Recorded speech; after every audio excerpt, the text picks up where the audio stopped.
Good evening, everyone. I'm Dr. Sita Ramamurthy Pal, President of the Society of Fetal Medicine, Kolkata chapter, and it gives me great pleasure and honor to invite one and all to this online meeting of our Society of Fetal Medicine, where we're going to be talking on a very basic but very important part of ultrasound, that is the 5 to 10 week scan. Now, the early pregnancy scan, we all know, is done very commonly, but at the same time, there are a lot of things that need to be interpreted carefully at this time of the pregnancy, and there are terms that are used very inconsistently and very loosely, which need to be addressed as well. So I'm really thankful to our Professor Emeritus, our mentor, Khurana sir, for getting this across and letting us host this webinar, especially on this 5 to 10 week pregnancy, and which Dr. Aparna Sharma is going to moderate for us, and then unveil what we can see beyond just fetal heart and the crown-rump length. What else can we see? How we can address these terms so that we all speak the same language, and also do not cause confusion and more anxiety to the patients by the terms that we loosely use. And slowly, as we will hear as the panel goes around, what we will need to understand and how the guidelines are framing up. So thank you once again, and thank you, Khurana sir, and welcome one and all. Some words from you, sir, before we start off. Well, thank you very much. I think the words would be more appropriate when we are through with this, because what we tend to believe is that, yes, we introduced the transducer, 3 seconds, heartbeat there, bye-bye, end of scan. And we know that there is much more to this. We must know that we have to respect every scan for every piece of information it conveys. We must learn that, yes, these things are safe. And I'm so looking forward to this program. And I guess we'll have much more to say at the end of the program. But I'm really happy that Calcutta, Bengal chapter took the initiative in this, and we are here this evening, and that we are going to have this interaction. We do realize that we need guidelines for this window, and that nowhere in the world do we have these guidelines. And we're very keen to put these guidelines ourselves. In fact, we have been invited by we have been not invited, we've been guided or directed by the courts of the country to produce Indian guidelines. And so one of the guidelines we're going to have pretty soon is the 5 to 10 week scan. And I think this will be a great time to prepare for that.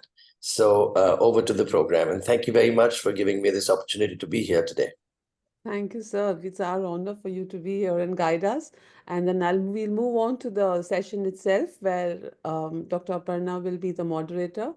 And I don't think she needs any introduction uh, in our Society of Fetal Medicine. So over to you, Dr. Aparna. Thank you, Dr. Sita, and thank you, Khurana sir, for having this idea, planning this meeting, and making this possible. So today we're going to talk about the early pregnancy scan, and the more we delve into it, the more we realize that there is so much to it that we really have to be seeing. Now, and it's also important because we always believe that anything which is well begun is half done, and this is like the beginning of pregnancy. So I think this is something which is extremely crucial in that sense. So today we have with us esteemed panelists and experts, of course, starting with none other than our Professor Emeritus, Professor Khurana sir. We also have with us Dr. Kushagrati Ghosh, who is a well-known figure in this field. We, of course, have Dr. Sita Ramamurthy Pal, who's the president of the SFM Bengal. We also have Dr. Prasanna Roy, who's a very specialist in this particular field. Dr. Mukherjee and Dr. Ananya Basu, both from SFM Bengal, the rising stars of SFM Bengal. So we are really happy to have you all with us today. And let's begin with our discussion. And I would request your expert inputs on all of these things. So what are the questions that come to our mind when we are actually doing a scan in the first trimester? What do we actually need to see? And we know that, eyes do not see what the mind doesn't know. So first of all, we have to know what we want to see. And then what we have seen has to be interpreted, because we might be seeing something which is absolutely abnormal, but we are not able to do it. So the overview of a first trimester scan would be have a stepwise approach, know the limits of what is normal and abnormal, And from diagnosis to interpretation, how do we, really understand what's happening? So I think with all of these things in mind, I would first begin by asking Khurana sir, who's taken this initiative, and eventually we want to make those guidelines. Is there some disturbance from somewhere, or Seems to be it's some background disturbance. okay? Is everybody muted, Vishal? Yeah. Okay. Okay, sorry. So, sir, I would like to know from you, like when we are looking at a 5 to 10 week scan, what are our goals of this 5 to 10 week scan, so that everybody is on the same plane on that? Certainly. So first things first, it's not a routinely done scan in almost all parts of the world. And really speaking, it's usually a clinically indicated scan. And we perhaps need to change that. We have to, at this stage then, decide, is there an intrauterine pregnancy? And if it's an intrauterine pregnancy, what is the status of this pregnancy? Live, not live, or maybe become live later. Then, of course, the assessment of an extrauterine pregnancy. And then we go on to dating that pregnancy, recognizing the number and viability of each one of the embryos that might be there. We'll then go on to assess the uterus for anomalies. We will go on to assess fibroids, congenital anomalies, dermoids, and so on. And beyond that, we must understand that we might, if we don't see a pregnancy, correlate with HCG levels. Later in pregnancy, try and recognize molar pregnancy, and make sure that in certain situations, we know which side is the corpus luteum, because if the patient has pain, we know where that's coming from. We'll also learn to recognize heterotopic pregnancies. And beyond the point, we might then also use it for instance, assessing an intrauterine device that is present, and for interventional procedures at this stage, for instance, in certain situations, an ultrasound-guided procedure for evacuation of the uterus. So a wide scope indeed.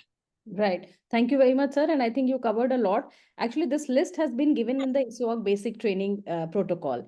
And what I realize is that, you have actually spoken beyond it. And that really brings us to the fact that we need our own guidelines. So I think that's something that has proven the point here to set the ball rolling. So just to look at the broad objectives, there could be bigger, but what we really want to understand is it an intrauterine pregnancy? Like you said, what is the number, chorionicity, confirm the viability, assign gestational age, and then early morphology if possible. But that's something that, again, it's a little questionable. So now we say that, yes, we did think about what is the role of transabdominal, transvaginal, what do you prefer? What do you tell your patients? Do they accept it? Or, and how do you go about it? And just a little bit of basic understanding of, when should you have a pregnancy and discriminatory zone? Right. Thank you, Aparna, for the Dr. question. Kushal. Yeah. Thank you, Aparna, for the question. Now, this TAS versus TVS. This TAS, transabdominal sonography, is widely available in our country, and it's easily available and easily done also. And most people are trained with transabdominal scan. But when we are talking about transvaginal, I'm not so sure what proportion of people are actually trained to do proper transvaginal scan. Now, early pregnancy scan actually started with transabdominal, but then we realized that because the region of interest is so far away from the probe, the resolution falls, and therefore it's much better to assess early pregnancy between 5 and 10 weeks by a probe which goes nearer to the target, which means we want to assess the inside of the uterus and immediately the surroundings outside the uterus, which is pouch of Douglas, the anterior pouch, and the lateral adnix and the tubes. And there, the transvaginal probe, being very close to the region of interest, we can use high frequencies. And because of high frequencies, we have high resolutions, and therefore the anatomy is better delineated, and we can come to quickly early diagnosis. Now, having said that, sometimes transvaginal scan, if we just put in a transvaginal probe without assessing the whole of the lower abdomen, we have sometimes missed lesions which are far away from the probe, especially, for example, ovarian cyst patient is coming with pain. And then it could be a twisted ovarian cyst high up in the pelvis, which may not be seen on a transvaginal scan. And also maybe a subserous fibroids or a pedunculated fibroid, which may sometimes be missed with transvaginal scan. So I think it in the guideline or whatever in discussion somewhere it might be mentioned that it's better to do a transabdominal scan, assess the lower abdomen before actually putting in a probe inside.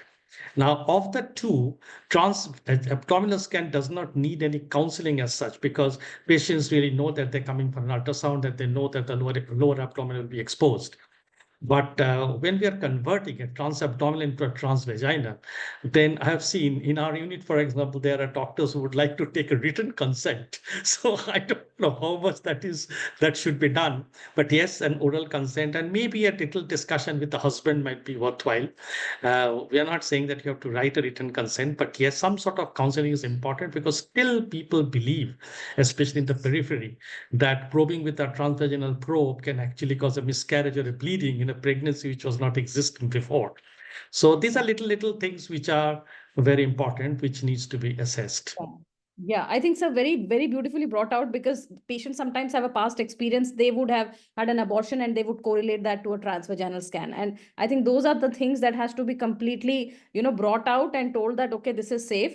And you gave a very interesting analogy saying that, sometimes after the ultrasound has come, we have stopped doing the clinical examination. Similarly, after the TVS has come, we have stopped doing TAS. So I think that's something, but we can't really forget our basics and fibroids, ovarian cysts. And I think that's something has to go gradually, very nicely. And anything that you would like to talk about the discriminatory zone, sir, because you're doing a TVS and that's another advantage Right. that you get.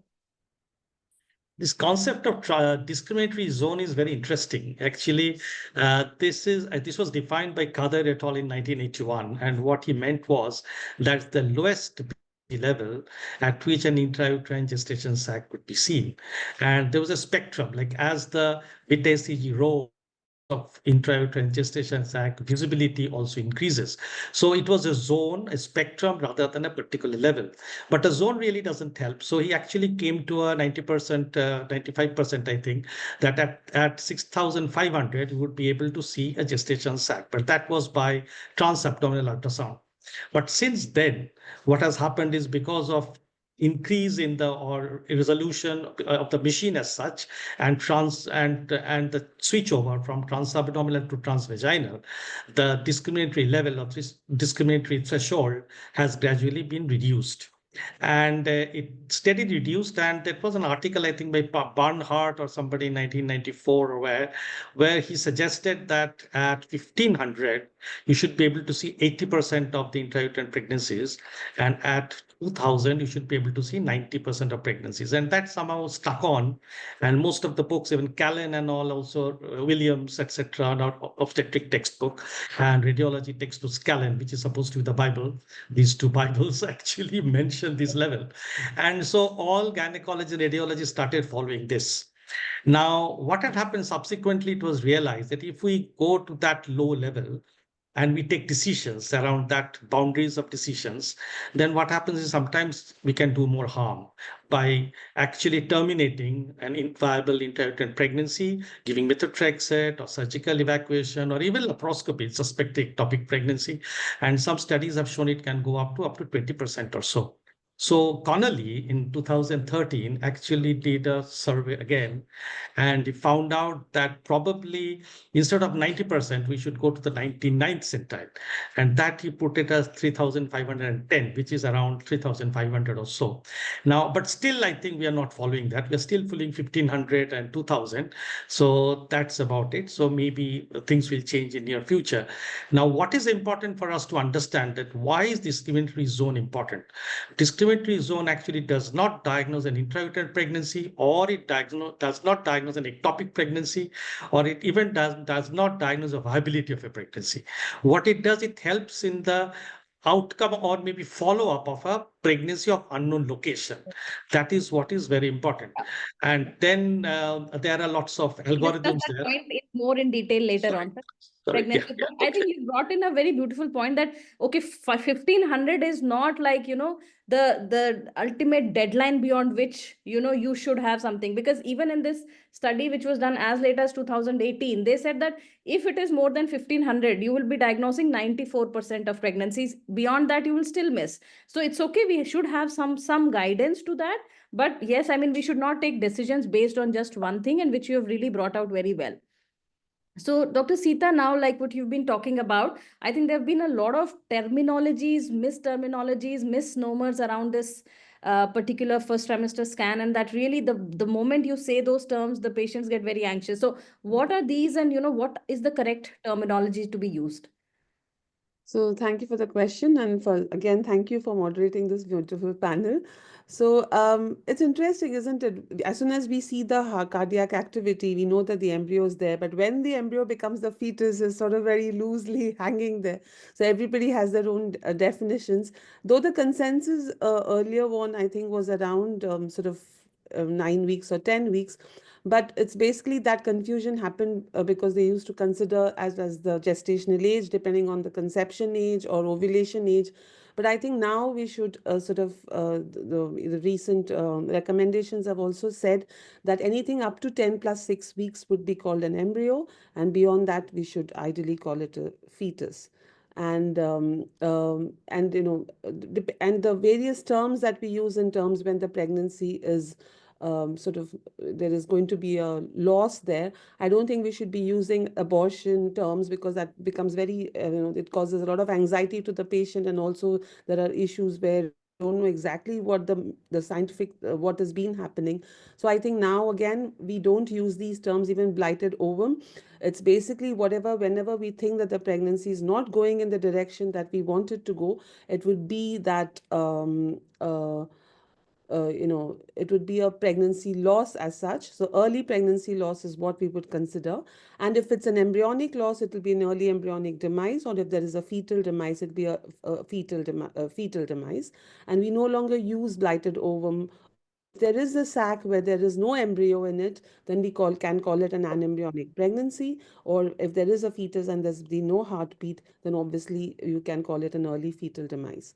But everything depends on the time of the time when you scan the patient. And I think such loose terms, especially when, as you rightly put it, that abortion is something that the patient wants to do it voluntarily. So we shouldn't be using these terms. Even insurance people wouldn't accept terms like abortion and stuff. And there's no fault of the patient if you write loosely as an abortion.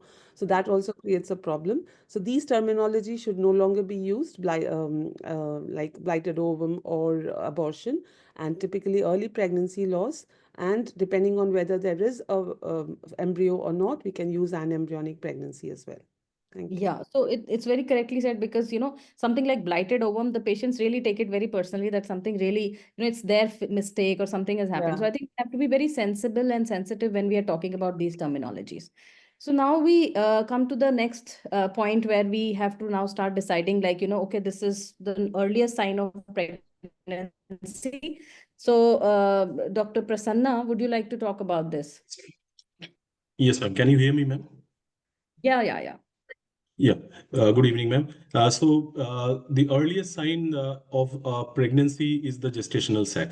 So it is the first sign of early pregnancy on ultrasound, and it can be seen with TVS ultrasound at approximately 4 to 5 weeks of gestation, when the mean sac diameter would be approximately 2 to 3 millimeters in diameter. So that is the earliest sign.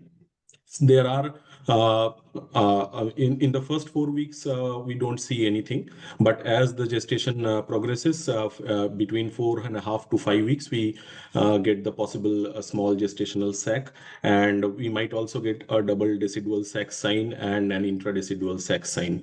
And by 5.5 weeks at least, the gestational sac should be visible by this time. That is the limit, by 5.5 weeks. So it's like plus minus 5 weeks, but I think these are the landmarks. So like what you said about the double decidual sign, So, and the intradecidual sign. So, Dr. Arka, can you tell us more about this? And, is it really important? How does it help, or maybe it doesn't help? So, what do you think about it? Has he joined? I could not see him in the. Yeah, ma'am. Yeah, he's Huh? joined. Yeah. Okay. Oh, can you hear me, ma'am? Yeah, very clear. Okay, okay. So actually, the intradecidual sign or double decidual sign, they helps us to give an idea whether the gestational sac that is exactly an intrauterine gestational sac or a pseudo sac. So it's try to differentiate between those two.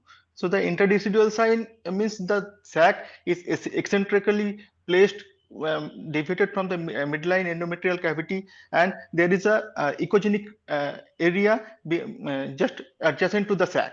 So that's the intradecidual sign, and it gives us an idea that this gestational sac is a proper intrauterine gestational sac. And the double decidual sign is anechoic area between the two echogenic rim, between the decidual capsularis and the decidual parietalis. So this all gives us the hint that this is the more chance that this is a proper intrauterine pregnancy. Right. So, do you routinely notice this in your scans, or is it of theoretical value? It's only, it's not routinely possible in each and every case to find those signs actually. Right. So yes, of course, when we are in a patient who's very anxious and we are early on in the pregnancy, we're trying to see normally whether it's a good implantation, good decidual reaction. But it has been seen that, it may or may not be of very good diagnostic value. But yes, I mean, these are some things that we should be knowing, have the knowledge about it.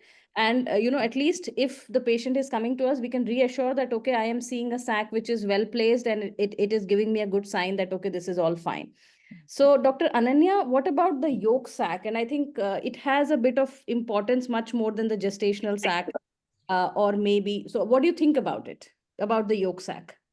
So, ma'am, about the yolk sac, the thing that is of foremost importance is that it is the first surest sign that there is an intrauterine pregnancy. Because when we see a gestational sac, it could be a pseudogestational sac as well. But once we see a yolk sac, we are more or less sure that an intrauterine pregnancy is there. So that is the first surest sign. That is one thing. It should appear by 5 weeks, 5 days of gestation on a TVS when we are seeing it. And also the yolk sac, actually the number of the yolk sacs corresponds to the number of the amnions if it is a polyamniotic pregnancy. So these are some of the significances of the yolk sac. Okay. And do you think that... Yeah, please carry on. Yeah. So regarding the shapes and the sizes of the yolk sacs, it has been much talked about in the literature. So there have been different variants in the shape and size that has been talked about, like an echogenic yolk sac, a calcified yolk sac, an irregular looking yolk sac. So a lot of things have been talked about, but most of the studies nowadays say that there is no exact correlation between this and adverse pregnancy outcomes. What most of the studies have seen, that there may be a correlation between the size. So some of the studies have said that when it is expected to increase up to 10 weeks of gestation, when it should be 6 millimeter and not more than that. So any yolk sac that is more than 6 millimeter should be followed up for adverse pregnancy outcomes. And there are old studies as old as in 2010. They have even told us that there can be a correlation with preterm delivery later also. But again, some of the studies have completely refuted this. They have told that they have found normal pregnancies jolly well with yolk sacs of more than 8 millimeter. So this size issue is somewhat of a controversy. Right. So I completely agree with you. You would not take a clinical decision based on the size of the yolk sac.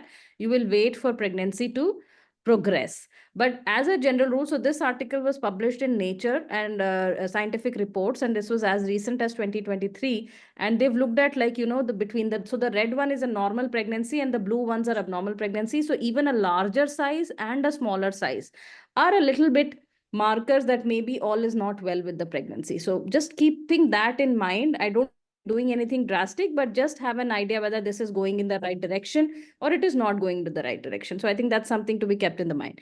Now, sir, back to you. So what about the embryonic pole? and how its importance with relation to the G-sac and yolk sac. And I think that's something which is the most vital part of our pregnancy. Yolk sac has come, G-sac has come, but we are waiting with bated breath for the embryonic pole. So what do you want? What do you think about it? Yeah, so the first thing is that we will now stop calling it the embryonic pole and we will call it the embryo. Yeah. Because there is no pole there. It's an embryo. And we used to use a lot of things until 2011.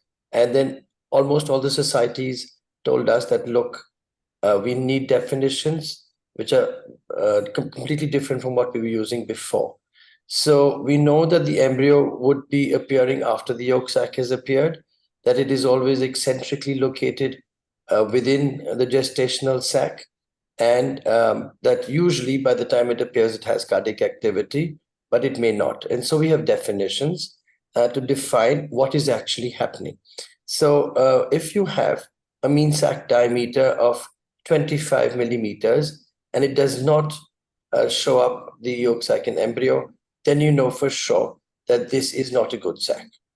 It's not a good pregnancy. And then if you have an embryo that is 7 millimeters or more without cardiac activity, then that is a non-viable embryo.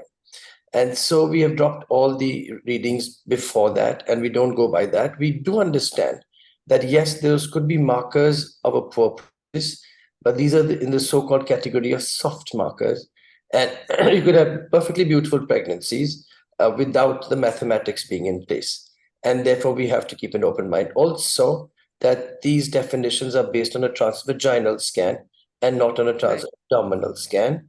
And whenever we have a doubt, we must repeat the scan 2 or 1 week later, and no sooner than that, really.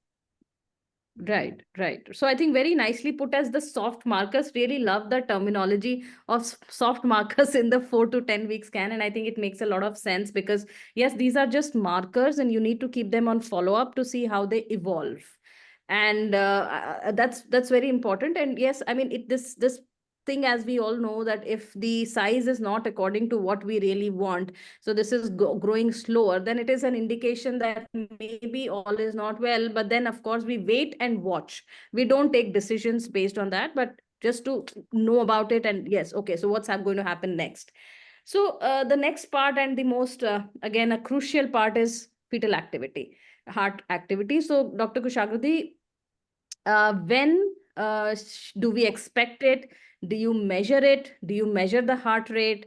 Are there any benefits or harm about measuring the fetal activity? Thank you, Aparna. The discussion is going very well, and I really like the soft marker thing about back prognostic factors of 5 to 10 week scan. But having said that, the proof of the pudding is in its eating, so we have to document a beating fetal heart before we actually can say that the pregnancy is fine. So yes, fetal heart activity is extremely important to be documented. Now, how early? That's the question. Now, with very good resolution scans that we have, we can pick up heartbeat at CRL of 2 millimeter almost as soon as it is visible. 1 millimeter, I'm not so sure, but yes, at 2 millimeters we might. And but yes, over 99.7 or some percentage of fetal hearts should be seen activity by 5 millimeter, but there are cases beyond that, and therefore the limit of 7 millimeter has been kept to be absolutely sure that we are not doing any harm to anybody by clearing an otherwise viable pregnancy. Now, there is an interesting article by Rodriguez, which was published, I think, this year, January or last year, December, which says that instead of writing heart, we should be writing cardiac activity. So, because they said that heart is not yet formed at that point of time, and putting as a heartbeat, things like that puts a little bit of thing that yes, we have checked the heart is fine. So that is something which can be taken up for discussion later. Now, the next question was, yes, when should we measure? We should measure whenever. We are talking about transvaginal scans. We are not talking about transabdominal scans, 2 millimeter, 5 millimeter, and 7 millimeter. That's what it is. Beyond 7 millimeter, as Dr. Khurana has already said, we diagnose miscarriage. Now, the question is whether we should document it. Yes, we should document it because, yes, it says about the completeness of the scan. And also it might have some medical legal significance of not documenting. And there are some suggestions that if the fetal heart goes away after it has appeared, then it's probably more like Apla type of thing. And if it appears before the cardiac pulsation, appears more like genetic. So anyway, there is a lot of overlap between them. They are not really clinically important. Now, the benefit is, yes, the patient is very happy, the couple is very happy, the documentation is done. Now, the last question is whether it really can cause harm. Now, the harm is something which is relative. We should be very sure that, yes, we counsel the patient properly, that, yes, we can see some sort of flicker, some sort of rhythm. We can see some undulations, and we have to measure by M mode, not by pulse or color that much, especially for a prolonged duration. And it's not a time that you should start rejoicing and telling your friends and relatives and everybody that you are pregnant. Certainly not post in the Facebook that, yeah, I am pregnant, to be crestfallen later on. So it should be controlled. The euphoria should be controlled. Yes, it should be mentioned. And if there is an upset after that, then it's really very hard to take, very sensitive. So that is one of the harms that can happen.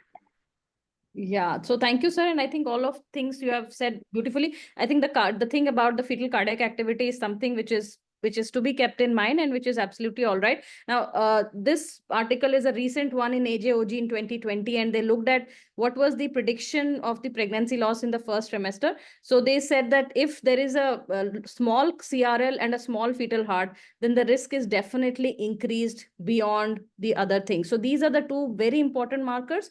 And yes, the safety measures, like you mentioned, is don't put a Doppler, use an M mode. So I think that's something that we must be doing. How And low is low? How low is low? Is it 90? yeah, Or so is it they have actually made an algorithm, and in which they said that if you have a low fetal heart rate of less than 122 at 6 weeks, 123 at 8 weeks, and 158. But in general, it is felt that if it is less than 110 between 6 to 8 weeks, then it is something which is to be thought about. So the previous articles have talked about it, and this is the most recent article, which is quite categorical. But as a rule of thumb, we feel that if it is less than 110, then it is possibly an indicator of not a very good pregnancy, but then again, a soft marker, and we really love that term now. So we have to wait and watch. I think that's what they Can I talk say about. something here? Can I say something? Yes, please. Like when the fetal heart, when we first see the fetal heart by TVS, generally it is around 80 to 90. And I also want to add my experience here of scanning by TVS, that even before measuring CRLs, we can see fetal heart. That is what I have felt while doing scanning. Yeah. That So when you it can first starts, it is very slow, around 80 to 90. And That's then why it some of the articles have actually mentioned 90. So yes. So that's a so I've gray come zone. across Yes. 100, 110. So, but I thought this is the latest. So maybe that's what it is, So maybe you can, we really have to see. But then again, yes, it's a relative marker that we have to keep in mind and not really convey any anxiety to the patient at the present time. That is what is something which is very, very important. So Dr. Sita, you want to say something? The other thing, we've also seen that, as Prasanna pointed, when reporting, some people do mention fetal, bradycardia. I think that should be avoided in the early part of pregnancy, when we know that could be the normal heart rate and cause unnecessary anxiety there. Yeah. Yeah, absolutely. I completely agree with that. And till we are sure about it, there's no point in really passing on that anxiety to our patients. So yes, again, this is a heart rate which is the blue one is the one where the pregnancies have ended up in an abortion, and they said that okay, this is a slower heart rate has not a very good prognosis. So Dr. Sita, early amnion, to see or not to see, does it have any importance? So the amnion is the thin membrane that covers the embryo that we see early, and I think it is important to see it because typically the yolk sac is outside the where we see it as a signet ring, and it closely, as you say, it's visible around 6 to 7 weeks. But sometimes if you see, as it's something called an empty amniotic amnion sign, where we see the large amniotic cavity with the yolk sac and there's no embryo there or developing embryo, that could be again a soft marker, now we call it, of impending problems or adverse outcome to that pregnancy. We must remember that as the gestational age increases, the amniotic size increases, and eventually it fuses with the chorion, and that happens only around 15 to 16 weeks. So you shouldn't be, in a rush to call it sort of an abnormal sort of separation or something before that time, and again cause anxiety. So it is important to look for it. It doesn't have, we don't sort of clinically sort of give it that sort of any sort of interpretation there, but it is important to look for it and see what else can we see with it, along with the chorion. Yeah, so yes, I think that's something. So very nicely put. So this is something that we see, and sometimes we feel that it has not fused with the chorion, and there is the floating membrane that we see, and we are quite worried about it. But like you said, the fusion happens around 14 to 16 weeks, so we should not worry about it. And interestingly, it has the size of the amniotic sac actually corresponds to the length of the CRL, and if in a normal pregnancy. So this is something that is there, and if it is excessively enlarged or a very big amniotic cavity, that is something that is again a very soft kind of a sign, and that we might want to look at. So this is all for the purpose of knowing things, but then again it is to be seen as a finding, and then correlate with how the pregnancy is going on in the first trimester. Now, Dr. Prasanna, sonoembryology, do you routinely do it? What do you want to see in it? What would be your objectives of doing it? So I think the prerequisite for sonoembryology is to have a very good machine, and also a very good, the man behind the machine or the woman behind the machine, I think, because that's something which is extremely important. You have to be really committed and dedicated to be doing this sonoembryology. But what is your opinion on it, and how much do you do, or how much is it needed? Thank you, ma'am. So we do it regularly in each and every case. And sonoembryology, basically, we all That's know why I it was put that first. question to you. Okay. So first, it was first developed back in 1990s, as early as 1990s by Timotrish, and it's an organ-oriented approach which will use, as you said, high frequency TVS probe, and the machine will matter the most here, because just by 2D it will really not be possible. We have to use higher end techniques like 3D and use HD Live and Silhouette applications to actually make out the development of the embryo or the fetus, because it can be used to study the normal development of the embryo or the fetus, or we can identify congenital abnormalities also at below the 10 weeks of gestation, because no matter how much the genetics and the sequencing techniques they improve, the fetal ultrasound is the only technology which has a direct observation of fetal structures and function from the early gestational age. Yeah. So I And think Dr. Prasanna doing it really, 3D is a basic yeah. requirement for this. Yeah. So I'm sure it does take a lot of effort and knowledge of sonoembryology. And Yeah. I think, yes, we really need to look into it and see that within the 6 to 6+6, what are we seeing? And I think by 7 to 7 weeks and 6 days, there's a lot of development of the rhombenkephalon, which is visible as a Yes. diamond-shaped structure. And then amniotic cavity and is already seen within it, which the embryo is there. In the 7 weeks, of course, you can also see the fetal head, We which can is see now the spine. very We large. can make out the And the vertebral bony spine, structure. yes. Yeah. Yeah, we So can make out the embryonic circulation by 3D power Doppler.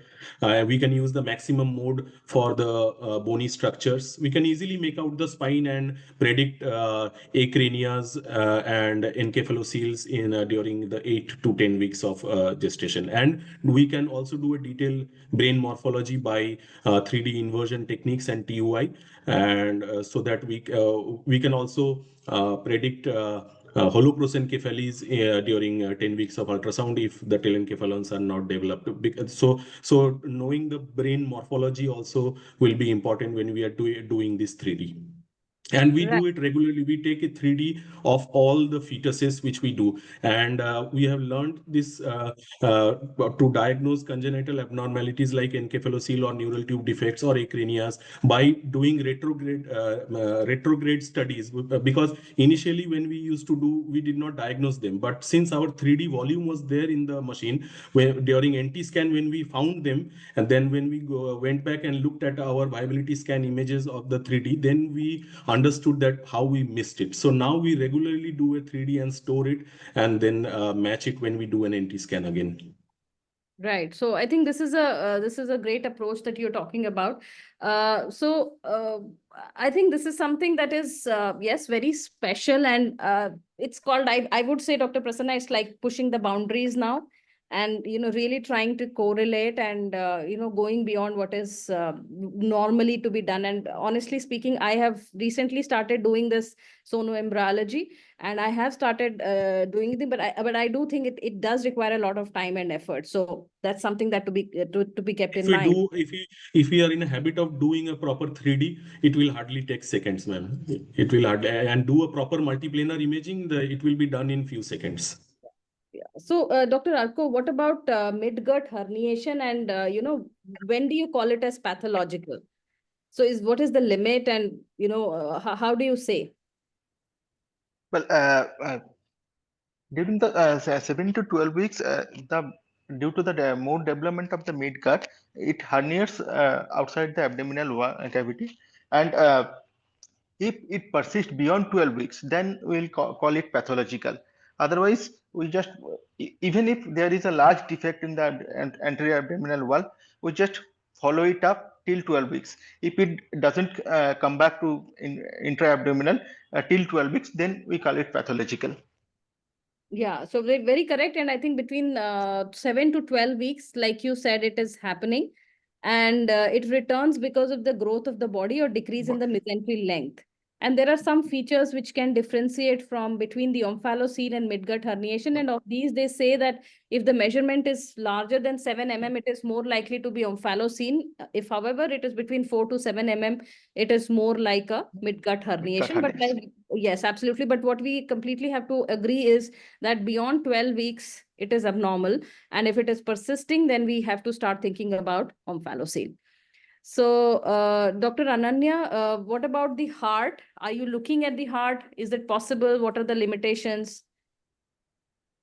So, if we talk about heart, beyond the heart rate abnormalities that we have already discussed about, so there are studies that reports, like one was published by Rolnik et al. They have published a case series along with a study of this in EOG in the year 2019, and they have given a few case reports of the hypoplastic left heart syndrome cases that they have picked up between 8 to 10 weeks of gestation. So they are saying that at least 52% of the patients should show up the four-chamber view of the heart around 8 weeks, and around 80% will show up at least a clear four-chamber view of the heart, that is by 10 weeks of gestation. Also, they are saying that sometimes by 10 weeks of gestation, the outflows of the heart should also be visible. So that is what the body of evidence is telling us, that we should try to look beyond heart rate abnormalities. We should see the location of the heart, and we should try to delineate the outflows and four-chamber view at least 9 to 10 weeks of gestation scans, or 9 to 10 weeks of gestation. Yeah, so I think this is something which is extremely important to know that, and actually, like you said, this is the only article which automatically looked into what is possible before 10 or before 11 weeks of gestation by this article by Rolnik et al. And they have really looked into the possible abnormalities that can be detected. So there are a limited few, but yes, if this is something, if you start doing routinely, probably you'll pick up more of these problems. So now we move on We to should the be next. doing it only when we suspect something, right, ma'am? Not routine color or power Doppler used during Yes, this. So just take a 3D and, we can probably look into it later. But these are some things, again, we talk about, which is less commonly done, but at least we should have the knowledge of these things. So Dr. Khurana, sir, coming back to the ground and to the more basic things, that there are certain things like the chorionic bump, umbilical cord cyst, echogenic coelomic fluid, which look very sinister. So what is your idea about it? And how are you going to tell your patients or counsel that, okay, this is normal, this is abnormal? Certainly. Are you able to hear me? Yeah, Yes, absolutely. yes. Yeah, okay. So there are the chorionic bump essentially is a hematoma. It's an early hematoma, therefore it is echogenic, and therefore it would have the outcome of any other hematoma, which means that most hematomas would resolve. Yeah. And therefore it's really not very important, and we don't get alarmed. And it appears very dramatic, but just like all other hematomas, it becomes hypoechoic and goes away. Yes, if it's close to a future placental site, there might be a problem, but that's not the usual. The second situation that we find is that of umbilical cord cysts. And we know that first trimester umbilical cord cysts are not really a problem and are very rarely associated with the problem. We used to believe that those at the fetal end might be more important, but that has not stood the test of time. And now we know that most umbilical cord cysts will go away. The only reason why I would ever attach importance to an umbilical cord cyst is if I found an umbilical cord cyst and a dysmorphic dead embryo, in which situation I would say, okay, these products might do well with a genetic analysis and therefore might prognosticate that patient for future reproductive outcomes. So if I found a combination, I would give importance to it, not otherwise at all. And therefore, when we know that these things might actually be there or not there, the one that is still a bit of doubt is the echogenic coelomic fluid, and there is possibly that this is a consequence of previous hemorrhage, but again, this is not known to be associated with a higher risk of miscarriage. So really speaking, these three are not important findings. Right, sir. And I think ecogenic fluid we also see later on in the pregnancy, sometimes in the second and third trimester, but we True. really have to kind of ignore it and, move on and look at the other things. So thank you, sir. And I think it's a very important message that we need to give, because we do get a lot of anxiety around it and a lot of reporting, and then, things just can be very, very stressful for the patients. So now we To come to ask sir a question, sir. So do you think these recent newer probes give a false impression of, in some cases, a false impression of subchorionic hematomas beside the gestational sac? The patient is not Well, bleeding, there is no symptoms, but there is a hematoma-like feature on ultrasound. That's right. Most of these are actually unobliterated uterine cavity, and there is no doubt that we should not attach importance to them. Anyway, we understand that most subchorionic hemorrhages will not be directly responsible for a miscarriage, that the hematoma is a consequence of the miscarriage and not the cause. And that is why we don't touch them anymore. Once upon a time in Sweden, we were emptying them out, and now we realize that's of no consequence. So it's not that they are causative at all. So we don't attach importance to the size or the presence of a hematoma. right. Yeah. Right. I think, there's a lot of discussion around hematomas, and unless the patient is symptomatic, mostly they do, subside, and they do Yeah. not affect pregnancy. Very true. So now this, we come to, sir has already talked about, the absolute criteria for abortions, but this was a patient who came to me a few days back. She had a previous MTP, very anxious couple at 8 weeks and 6 days. In this pregnancy, a previous scan was done 1 week back where the CRL was 2.7. So will you call it miscarriage? So 1 week after that, the CRL has not increased. So let's, to sort that confusion out, let us now go step by step. And sir has talked about the 2 definite criteria for miscarriage. But Dr. Kushagriti, can we talk about the definitive diagnosis of miscarriage, and when we can say for sure that, okay, this is not going to go on further? Well, this is a very important topic, and this is probably the most important issue that centers around early pregnancy scan, whether the pregnancy is viable, whatever, or not. Now, the definite criteria would be of a miscarriage would be a mean sac diameter taken properly of 25 millimeter or more, with no embryo or yolk sac, or when the CRL, if it is visible, we should measure it 7 millimeter or more without any demonstrable cardiac activity. These are one-off criteria. Now, when there are around the decision borderline zones, then we should always follow up. And the follow-up, if we follow up after 14 days, and if we still, so now, if there is no embryo with a cardiac activity 14 days or more after the initial scan, which had shown no yolk sac, then we diagnose miscarriage. And if there is no embryo with a fetal heart more than equal to 11 days after a previous scan, which had shown gestation sac with a yolk sac, then we call it a miscarriage.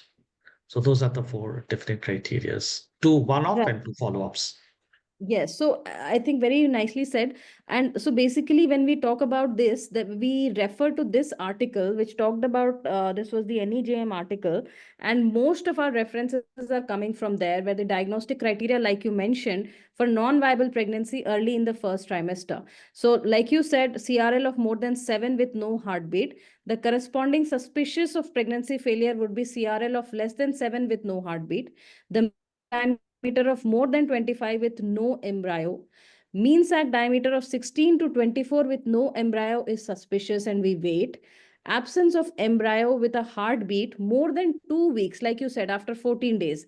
So if you have an embryo with a heartbeat more than 2 weeks after gestational sac without a yolk sac, and if it is more than a week but less than 2 weeks, it is suspicious. And absence of embryo with a fetal heartbeat more than 11 days after gestational sac with a yolk sac.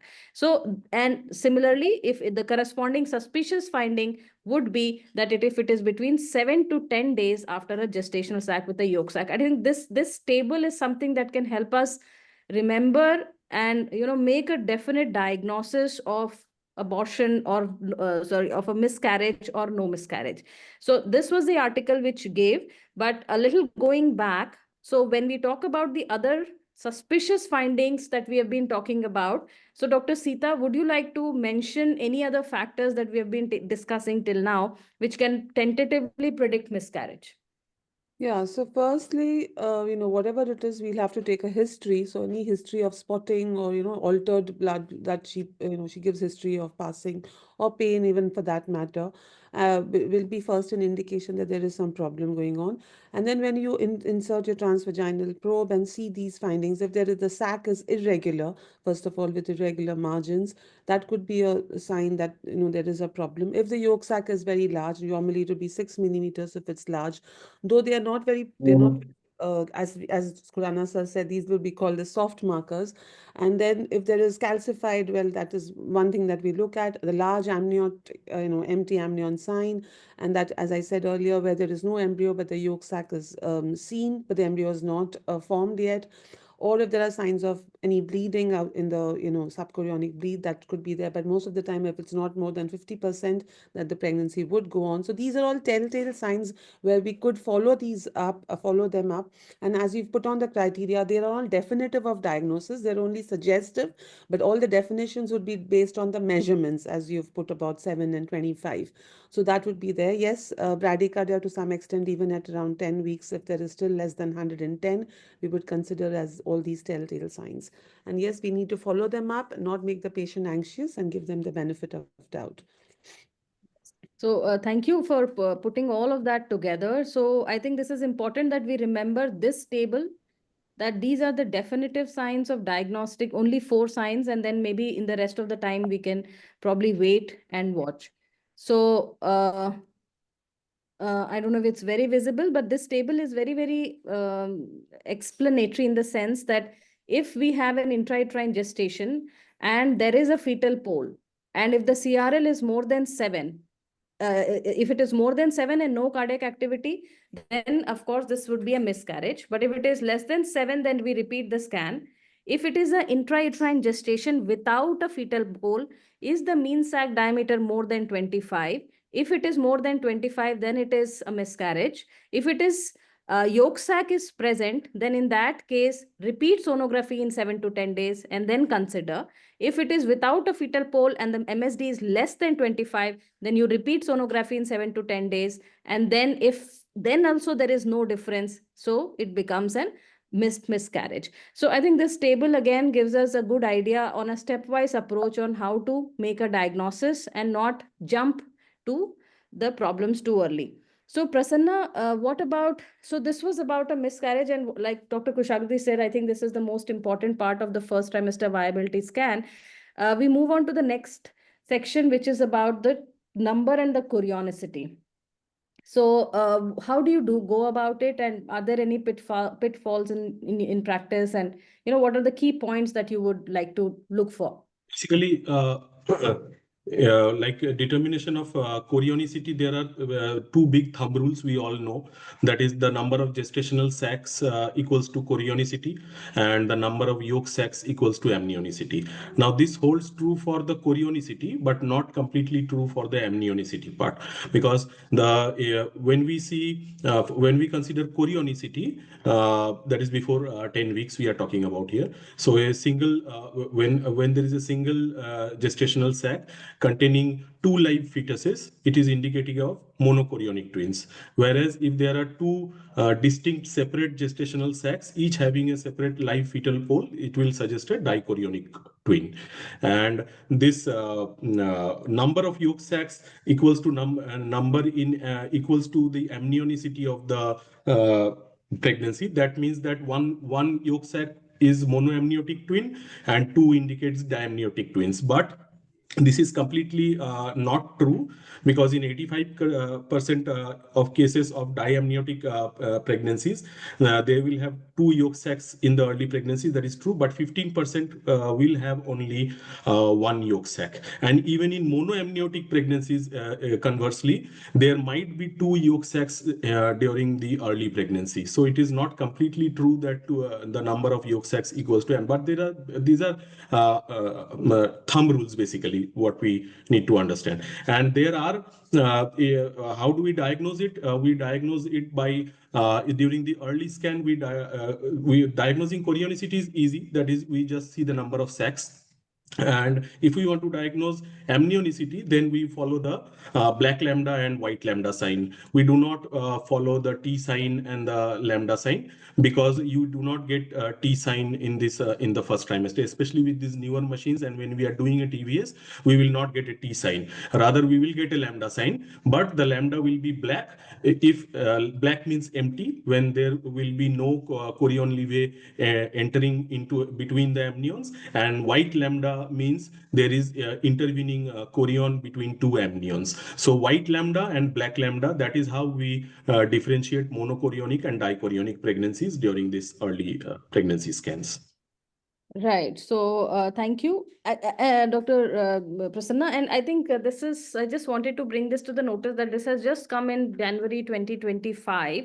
And like you suggested, it is important that, you know, nothing is absolute. Sometimes you feel, but the chronicity should be determined definitely prior to 13 weeks. And it should be based on as many signs as possible. And why Yes. are we saying that? Like what you're saying is important, because intertwined septum, it may be at the sign of insertion, it is thick. But sometimes, you know, as you move along, it becomes a little thinner. So not So to that is why create. we need to examine the septum from the origin to the bottom, Yes. top, or the entire septum. Yes, so that is extremely important, because now increasingly we realize that it's not just, you know, monochorionic and dichorionic are not just black and white. There are some grays, Yes. because we Yes. know that, you know, there could be number of placental masses could be 2, but it could be also, you know, dichorionic may be fused, or 3% of monochorionic could have 2 placental masses. So earliest gestation is the best time to also possibly see, and 5% of the monochorionic twins can be dizygotic. So we have to really look into all the features and also save the images for, you know, later consultation. And I think that's something which is extremely, extremely important, that we save those images so that we can look into it if we want. Last week it happened, ma'am. We had a case of monochorionic diamniotic pregnancies, but when we went and scanned again during the NT scan, we were seeing 2 placentas, and we are not really sure about the ITM also. But then when we rechecked our viability scan images, we were sure that it was a black lambda. Right, right. So there can be 2 placentas in monochorionic pregnancies also, that is bipartite ones. Yes, and I think people who are doing this scan have this responsibility to document it absolutely correctly, because later on there is so much of confusion regarding this that even, you know, a previously documented dichorionic presenting as with features of TTTS. So we regularly face these problems. So I think it's the responsibility of people doing the scan at this gestation to save those images so that they can be referred to later. Now, some basic things, Ananya, Dr. Ananya, can you talk about, because the measurement principles become very important. So how do you go about, you know, measuring the gestational sac, yolk sac, and the CRL? Some basic principles about measurement. So when we are measuring the gestational sac, we are taking 3 orthogonal planes, and then we are getting a mean value for that, the mean sac diameter. And we are doing that, but we are not assigning EDD on the basis of that. We are not assigning the gestational age based on that. This about non-IVF pregnancies. For IVF pregnancies, definitely it is by the date of conception. Second, if we come to the yolk sac, we have to measure from inner.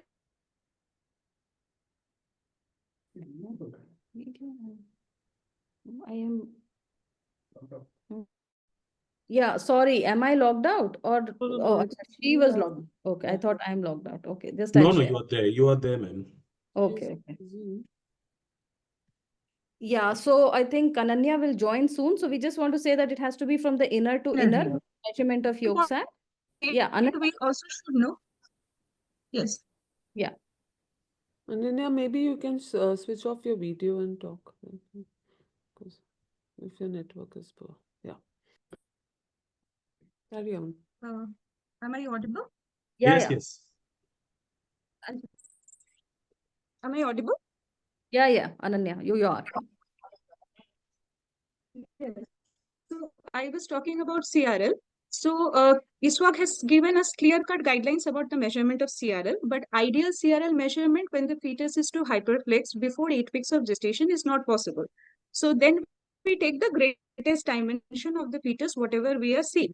But between 8 to 14 weeks of gestation, we can actually correctly measure the CRL, excluding the yolk sac, according to the ISWAG guidelines, and accordingly we can assign the gestational age. Right. So I think this is very important that, and that's why they say that, just gestational age measurement is extremely important and we should not assign before 8 to 9 weeks of gestation because as you said, the embryo is flexed.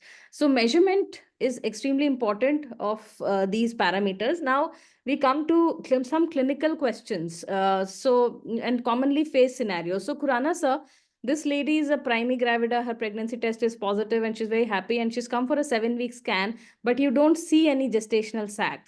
So what will you think and what will you do? So start with the background first, and we know 7 weeks period of gestation. That does not mean I expect to see a 7 weeks intrauterine pregnancy always. And so I'd like to know what the HCG levels are like and see whether they are beyond the famous discriminatory zone, and then expect to look for it. If it is above the discriminatory zone, I think the next thing I want to see is, do I see an extrauterine pregnancy? And if I don't see a extrauterine pregnancy, then it would become a pregnancy of unknown location. And Right. then I would correlate it with the so-called doubling of HCG. We know that HCG does not double in 48 hours. It actually doubles a little before that. And therefore, we must take that into mind. And then we would then decide whether it's a failing pregnancy of unknown location. And otherwise, I should expect to find an intrauterine pregnancy. Right. So I think that what you said is that very important, like you mentioned, that beta HCG doesn't double. It is increased by 66%, but it has also been seen that if you actually take a bigger data, so only 53%, at least 53% increase should be there. So we should not be expecting too much from the embryo at this point in time and put too much of performance pressure on it. I think even if it is increasing by 53% at this particular gestation, it has been seen that the pregnancies have been all right. So like you said, I think serial beta HCG would be possibly done in this pregnancy if you don't see. And there is another concept of an HCG ratio where they talk about HCG at 48 hours divided by HCG at 0 levels. And we know that if the ratio is more than 1.6, that means the rise has been good, then the outcome is likely to be an intrauterine pregnancy. So sir, now this patient had a beta HCG rise by 50%. So she's come to you after 2 days and her beta HCG rise is now maybe after 1 week she has come and the rise is by 50%. So what will you do next? And you obviously I would like to confirm whether it was done in the same lab, because there could be laboratory differences. If it was done in the same lab, they probably use the same kit and it becomes comparable.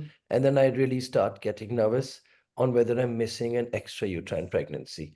And I would then look again very carefully, including a transabdominal scan, because you never know where it might actually be located. I'd also then make sure that I'm looking at the cervix, the cesarean scar, any accessory horn and so on, and not miss an extrauterine pregnancy. And then give a guarded prognosis, and then again wait for another 48 hours. Yeah.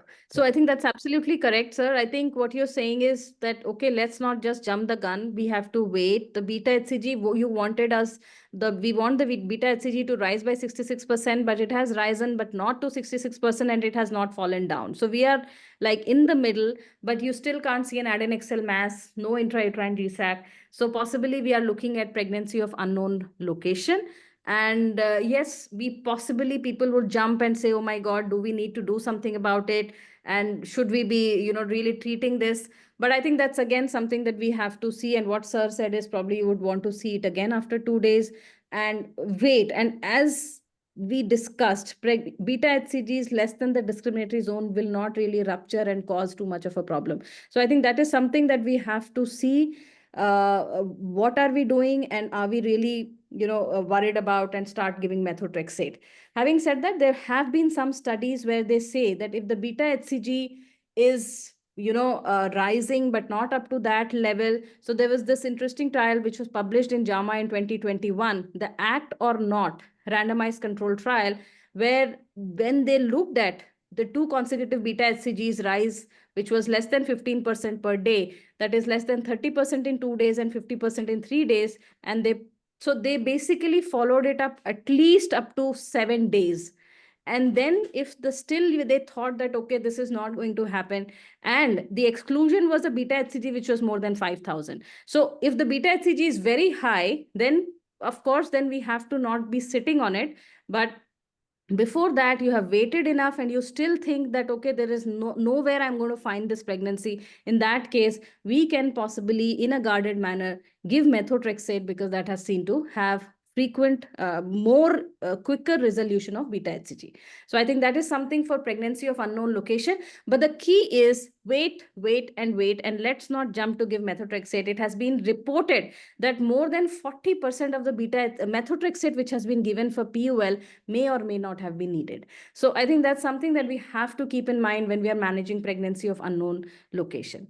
So coming to the next case. So this is this lady who has 7 weeks of pregnancy, mild tenderness all over the pain abdomen, and mild tenderness, cervix, vagina, and healthy. Uterus is normal size, but there is fornicial tenderness.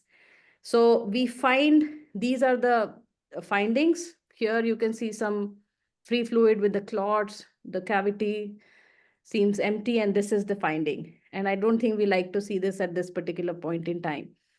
So yes, so Dr. Kushagrati, not a happy situation. So how do you?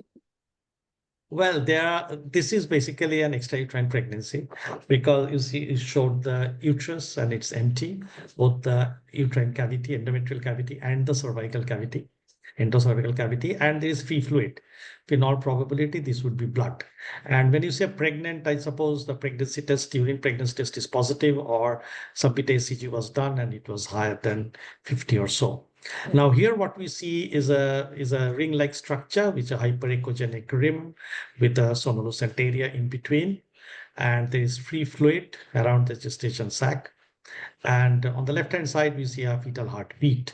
Now, if there is a fetal heartbeat, in all probability, this has not ruptured. This is probably a leaking ectopic pregnancy.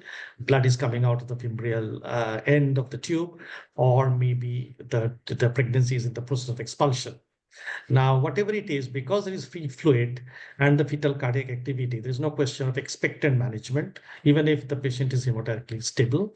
The other one is conservative management with methotrexate, but then we know that with fetal heartbeat positive, that is a contraindication for giving methotrexate. So those two are out of question. So now it comes to surgical. Now surgical laparotomy and laparoscopy.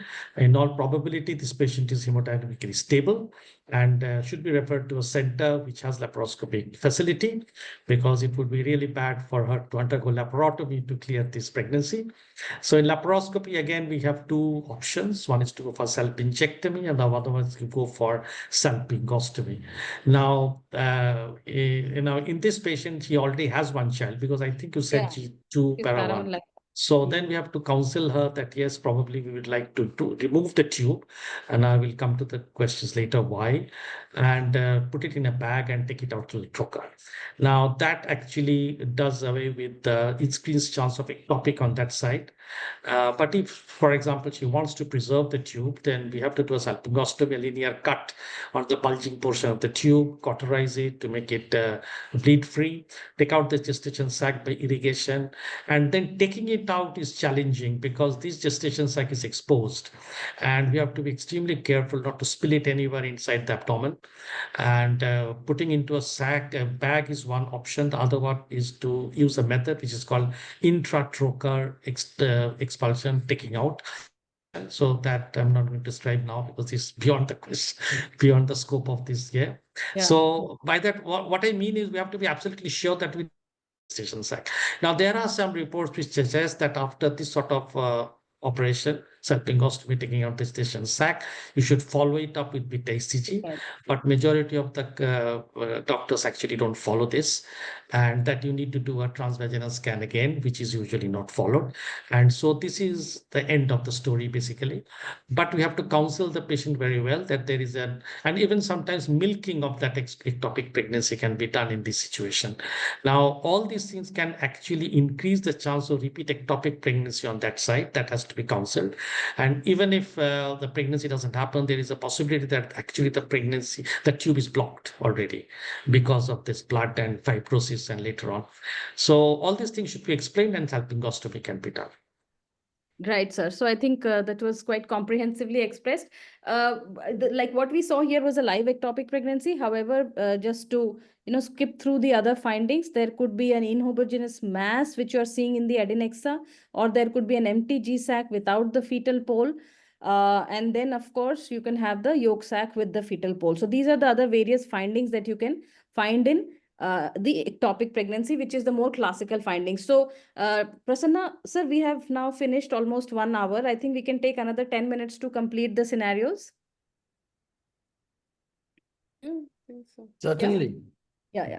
So now, Prasanna, can you tell us more about, so this is the classical ectopic is quite clear, and then it's outside and the uterus is free. But what about these interstitial, angular, cornual pregnancies? What does these are overlapping terminology. So what do they actually? Yes, ma'am. So an interstitial, basically this angular and cornual pregnancies, these terms are to be avoided nowadays. Everything is either intrauterine or extrauterine, but ectopic can be both. It can be intrauterine. Previously, it was told that any sac lying outside uterine cavity is known as pregnancy, but they did not consider the cesarean scar ectopics or a cervical ectopics or an interstitial ones. So an interstitial it's a rare type of ectopic pregnancy, and the pregnancy will implant within the intramyometrial segment of the fallopian tube. Now, what will happen? There will be an absence of this sliding sign. There will be no sliding sign between the uterus and the GS, that is the gestational sac. Normally in tubal ectopics, we can make them move separately by the TVS probe, but here we can't. And when we do a 3D and we on coronal C-plane images, we can make out that it is in one of the either in the right or the left corners of the uterus. So to differentiate, basically these angular pregnancies were what we used to call previously angular pregnancies, where the implantation they occurred eccentrically along the fundus of the endometrial cavity, along the lateral upper angle or the cornu of the uterus. But now these terms are not to be used like cornual pregnancy. Like cornual pregnancy nowadays, we refer to a pregnancy in one of the cornus of a bicornuate uterus, or maybe in one of the horns of a septate uterus. So angular, cornual, these terms are not to be used. These are all intrauterine pregnancies. Only interstitial pregnancy, it's a ectopic type of ectopic pregnancy, and we need to look for the interstitial line sign, which is difficult to demonstrate, but on 3D on coronal plane images, we can make out the interstitial line sign in some of them, and there will be a partial thin rim of myometrium which will be surrounding the gestational sac. But it's an emergency. We need to inform the obstetrician especially if it is bulging outside, the myometrium is deficient on the outside part. There is a high chance of rupture, and these are very vascular areas. Just like in tubal rupture, the patient might be stable, but in cornual ruptures, these interstitial ones, the patient will directly go into shock. Yes. So like you've very nicely said, I think this is the thing, and we should avoid any other terminology. We should call it the interstitial pregnancy. And we can see that when we are going through the center of the cavity, you cannot see a sac, but when you go to one side of the cavity, you can see the sac on one side. So I think these are a little tricky, and even more difficult to manage because, the bleeding and everything. So yes, it is a challenging and kind of an emergency. So Again, doing 3D in this first trimester, it will help us to diagnose interstitial ones. But just looking at the sac won't make us realize that where it is located. But if we take a 3D and run a sweep, we will certainly feel that it is outside the endometrial cavity. Absolutely. And I think this is one of the important uses that we can really make a diagnosis. So Dr. Sita, just a quick word about heterotopic pregnancy. Is it common? Is it uncommon? And when should you kind of, suspect it? Thank you. So just I would like to comment on, when we talk about ectopic pregnancies, the term pseudo-sac also should not be used because that gives a, even if it's not an ectopic, then unless when we put that in the picture and then people tend to think it might be an ectopic when it might not be. So just something like fluid. Okay. So in heterotopic pregnancies, basically when there is an intrauterine as well as an extrauterine pregnancy, it's not very uncommon, especially with the use of ART pregnancies. The incidence in spontaneous is about 1 in 30,000, but with ART, we can say it is around 1 in 1,000 pregnancies. And of course, it is difficult because, there is an intrauterine pregnancy as well. So the clinical suspicion needs to be really high because the patient might not be symptomatic, or even if she's symptomatic, if we see the intrauterine pregnancy, our entire focus goes on to that and we tend to miss. So we need, but you have to take into consideration risk factors, and especially if she's had ART, if she's had a tubal surgery, previous tubal surgery, previous endometriosis or sort of things, or previous ectopic as well. So these would be high risk where you would additionally look for an heterotopic pregnancy. And once you see an intrauterine pregnancy, you always, as a matter of rule, you would look at the adnexa generally also. So in this case, if you find any adnexal mass there, which looks like an ectopic pregnancy, we need to be suspicious of heterotopic. And yes, we need to diagnose, we need to differentiate it from a corpus luteum, because you will see the thick hyperechoic rim in the ectopic, whereas in the corpus luteum, because both will have vascularity and you might confuse it, and there might be tenderness with both.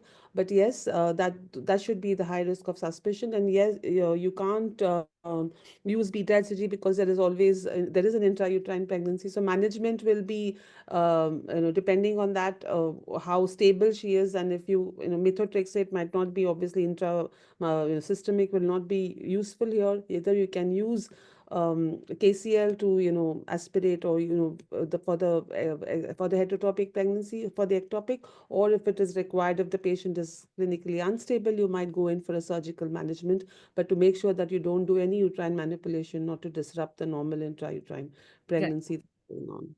Yeah. So I think the key is, like you said, is we need to suspect and look at the adnexa, even if we have a normal intrauterine pregnancy, especially in cases of IVF and assisted reproduction. So you cannot just rule out, and this is becoming increasingly common with the use of assisted reproduction. So just coming to the next case, which is bleeding PV. She had amenorrhea for 2 months. Her beta HCG was 9,800.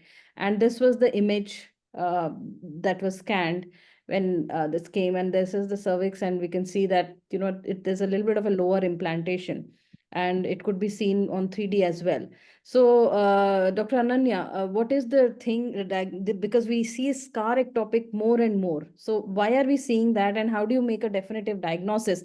And just while you're at it, I would like just to know that low implantation of a gestational sac, and I think that is something which is extremely important to understand and make a note of.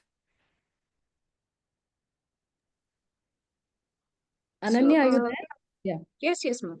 Yes. So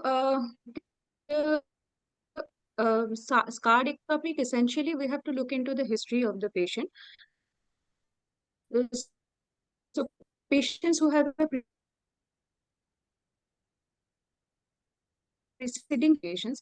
So when we make a diagnosis, am I audible? Yeah, you're breaking. Your voice is breaking, but you're audible. Maybe just switch off the video. Maybe the network will improve.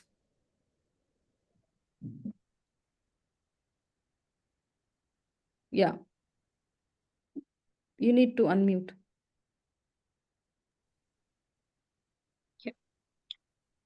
Yeah.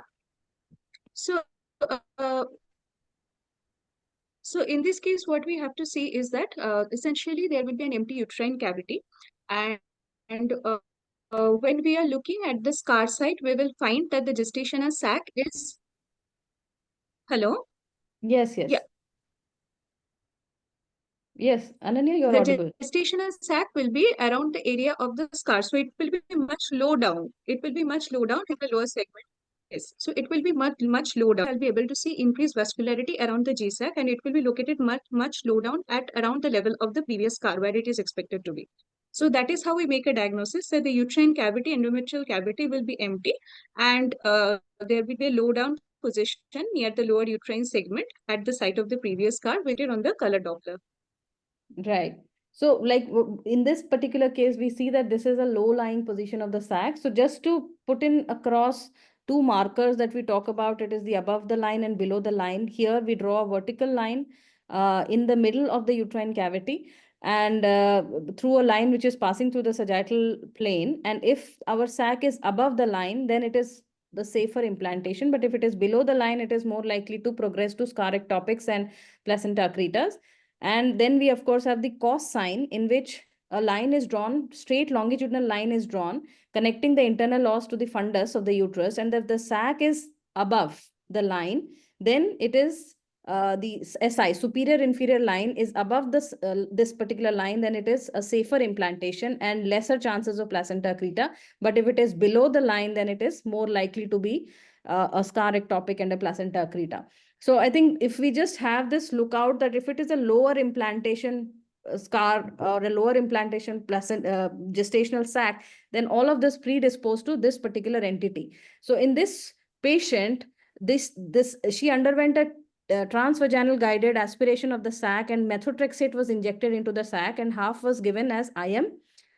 Post-procedure, because of the vascularity that was seen, the bleeding PV continued and she was taken up for UAE, following which she subsided. So here we can see the sac, but post-procedure, the content of the sac was aspirated, following which a UAE was done, and this patient's beta HCG came to the negative value.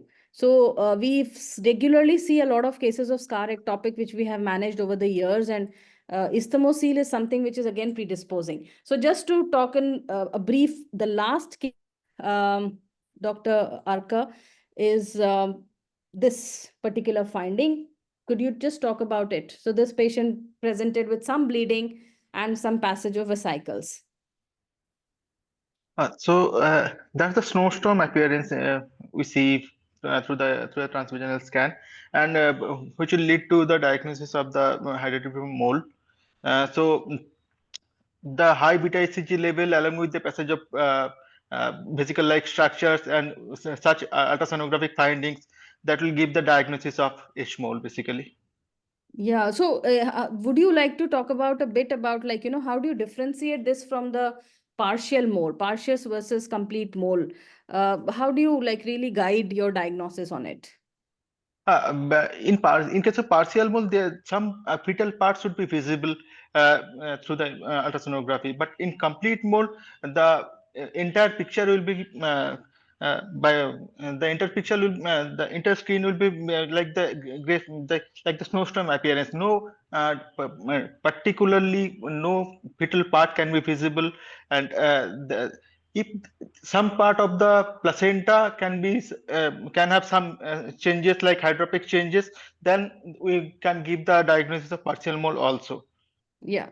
So I think it is surprising that we keep missing the diagnosis of even a complete molar pregnancy in up to 50% of the cases sometimes. And it's sometimes a histopathological diagnosis, and partial mole is even more missed in up to 10 to 90% of the cases. And there have been certain signs which have been suggested that if there is some cystic changes in the placenta or a significant cystic changes in the placenta is more like a partial mole. And like you said, you can see a yolk sac, you can see a fetal pole, and the beta HCG, of course. And it is one very peculiar thing about a partial mole is that the transverse diameter is more than the vertical, which has been repeatedly reported. And I think some of the things that we should keep in mind about the partial mole. So I think there is so much more to cover, but we can only do so much, and we've already exceeded so much time. So I would like to really conclude and then take comments from our list that 5 to 10 week scan is an important scan to prognosticate the pregnancy. Knowledge of normal development helps in assessment of pregnancy outcomes.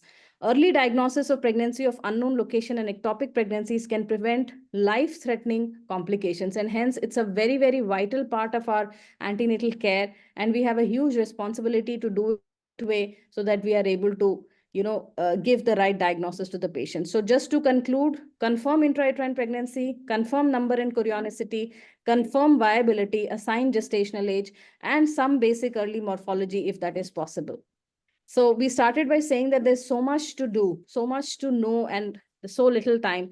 But sometimes we do feel that is this a drop in the ocean or an ocean in a drop? Because in such a small scan, we get so much of information. So I would like to thank all my esteemed panelists for their brilliant inputs. And thank you very much. And thank you, SFM, for really taking this up. Very important scan. Thank you very much. Wonderful. That was excellent. And I think, Aparna, you really led this very nicely.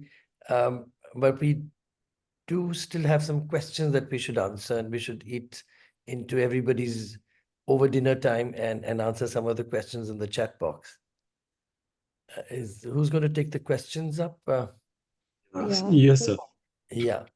And what about the one question, of course, that we need to answer straight away is that spectral Doppler will not be used before 10 weeks of gestation, but Yes. color flow is completely safe, and we're not worried about that.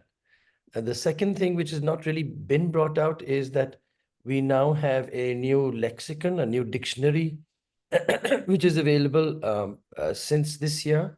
There is the Society of Radiologists and Ultrasound of the United States of America. And in the American Journal of Obstetrics and Gynecology, mid-January this year, there is a publication which clearly says which terms should not be used.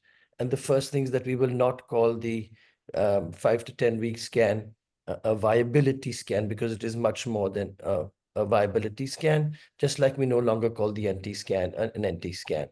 And then we will avoid using the words pole, so an embryo becomes an embryo, and a fetus becomes a fetus. And then those very interesting words like miscarriage versus abortion, and what Prasanna brought out, the differences between a cornwall pregnancy and interstitial pregnancy and so on. And so all of that is from the Society of Radiologists and Ultrasound consensus. And we, I think, need a full session again to cover up that topic as well. And I'm sure we'll cover it in the guidelines. If someone, maybe Aparna or someone from the Bengal chapter, can take up the rest of the questions in the chat box. Yes, sir. So there is a question like, what about fetal tachycardia at around 10 weeks? Say 190 beats per minute. So Sitadi has already answered that it will need follow-up. So we cannot act upon that heart rate single parameter at that week of gestation. So we will be looking at the fetus again. As we know, tachycardia might be associated with aneuploidy. We will be looking at that fetus at NT scan again.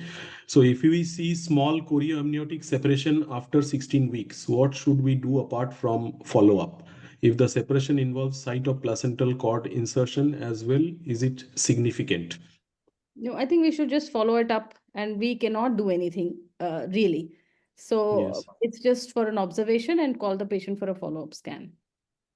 Ma'am, do you think this chorion and amnion not fusing after 16 weeks is a sign of aneuploidy also? Yeah, I think delayed fusion is a sign, but I think we will do the routine checkups and routine follow-up and not maybe do anything for this particular sign per se. But yes, it'll be like on our radar that, okay, not everything is all right. All right. The cutoff for CRL in gestational, sir, we already answered these Yeah. questions. Kushagrati Ghosh sir has already answered it. Should we mention physiological midgut herniation in report? No. Many times patient gets very anxious. I don't think we should mention it. Yes, True. ma'am. No. If we know what is physiological midgut herniation, then we should not be. We are really sure that it is physiological. If the herniation is bigger than the abdominal circumference of the fetus, then that is not physiological. That is an omphalocele. We can label it as omphalocele as early as 10 weeks itself. But if it is very small, less than 7 mm, it is physiological, and we should not mention. Midgut herniation after 1 week disappeared. It will disappear because it is physiological. So we do need to follow up, and what else to look for. We just do routine testing for the fetus. It's a physiological thing. Any issue of safety of color Doppler for heart anomalies at 9 to 10 weeks? Yes, ma'am. Can you answer this? Even without spectral That's just Doppler? been Yes, of addressed, course, sir. because when we switch on color, the thermal index will definitely increase. So unless required, we don't do it. Yes, unless required, we don't do it. So Then I'll there take is this a up question as a of rapid topic. Case, Yeah. yeah. 20-year-old female. There is also this question which I think Prasanna has already answered about the white lambda meaning a dichorionic and the black lambda meaning a monochorionic. Yes. And that is emphasized again that is true. Then there is a very lovely question: how to differentiate between the corpus luteum and the true gestational sac in the adnexa? Echogenicity. We will look at the echogenicity because the corpus luteum will be more hypoechoic, and a true gestational sac in the adnexa will look more hyperechoic. As Sitadi has already mentioned, color will not help us because this ring of fire sign will be present more in a corpus luteum rather than in an ectopic. I have seen corpus luteums having more vascularity rather than ectopics. So the color will not help us. Only thing that this echogenicity thing will help us to differentiate. And if there is an yolk sac inside or fetus inside, then the diagnosis is absolutely an ectopic. But if we do not see an yolk sac or a fetal embryo inside that echogenic ring, then we label it as a probable ectopic pregnancy. That is what the new lexicon is advising us to do. Yes. Also, the fact that ovarian ectopics are really rare. So if you find something in the ovary, that's more likely to be a corpus luteum. And how many of us have really honestly seen ovarian ectopics? I have never. And we need to look at that. But this ovarian claw sign is very easily seen, sir. Like if we want to differentiate whether it is a corpus luteum or a gestational sac, we will see the ovary clawing, a part of the ovary will be clawing above this corpus luteum. So that is the ovarian claw sign which we will be seeing in a case of corpus luteum. And if it is a gestational sac, then we can move that sac by our probe movements away from the ovary. So that is what we called as the sliding sign. Yeah. Great. There is also this question on how we differentiate between a partial mole from a mesenchymal, placental mesenchymal dysplasia. And of course, the placental mesenchymal dysplasia is a much later diagnosis.